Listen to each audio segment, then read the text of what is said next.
One type of hepatitis is viral hepatitis. It's an inflammation of the liver, which is the most common chronic liver disease, which is caused by a virus. There are several types of viral hepatitis known as, and have varying degrees of severity. Uh, Hepatitis A is generally the more mild type of hepatitis, if you could think of it that way. It's caused by food or waterborne contaminants. Hepatitis B and hepatitis C can be chronic. Hepatitis B is caused by blood-borne or sexually transmitted, and hepatitis C is similarly transmitted. There is a vaccine for hepatitis B. Signs and symptoms of hepatitis include jaundice, fever, nausea, loss of appetite, weakness, joint pain, enlarged and tender liver, dark urine, aversion to food and cigarette smoking can occur, and there may be chronic hepatitis can lead to cirrhosis. Treatment for viral hepatitis includes preventative vaccines, such as the one for hepatitis B, preventative practices, safe sex, not sharing needles, things such as that, washing your hands after using the restroom to prevent the hepatitis A, immune globulin injections, which help boost up the immune system, and antiviral drugs may be used. Cirrhosis is a chronic inflammatory disease of the liver, which leads to irreversible scarring and destruction of active liver tissue. It may be a result of heavy or chronic alcohol consumption, overuse of medications, viral hepatitis, or chronic obstruction of the bile duct. And there are times when the causation of cirrhosis is just unknown.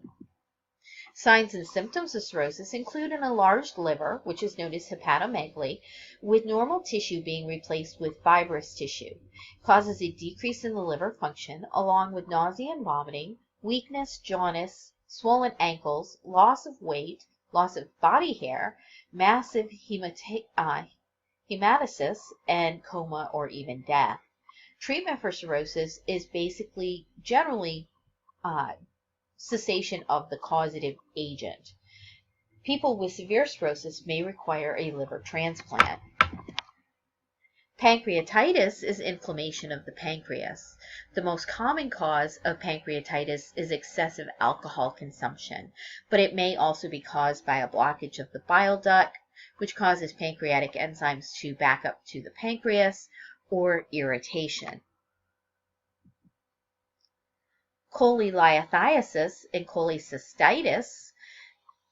Inflammation of the gallbladder is known as cholecystitis. Formations or presence of stones or calculi in the gallbladder or the common bile duct are known as cholelithiasis. When the stones form from a substance in the bile, the stones are commonly made from cholesterol. Small stones may pass on their own, where larger stones may need to be surgically removed. If stones lodge in one of the bile ducts, it can be extremely painful, often radiating to the right shoulder. It can also cause bile to back up into the liver. Because the bilirubin cannot be excreted normally, it begins to be reabsorbed into the bloodstream, which causes a yellow discoloration to the skin or eyes, which is known as obstructive jaundice. Treating of these conditions is focused on unblocking the bile ducts. It can include dissolving the stones with medications, using shock waves to smash stones into tiny pieces. That treatment is known as lithotripsy, or surgical removal of the stones, as well as using medications. Peritonitis is an infectious and/or inflammatory process of the peritoneum. It may be due to leakage of contents from the gallbladder, appendix, a duodenal ulcer, penetrating injuries, or a result of cancerous tumor.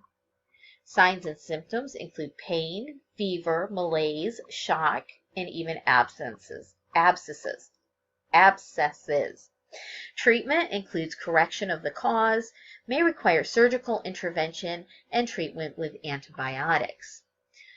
A common cause of peritonitis could be a ruptured appendix or infection after surgery that invades into the peritoneal cavity.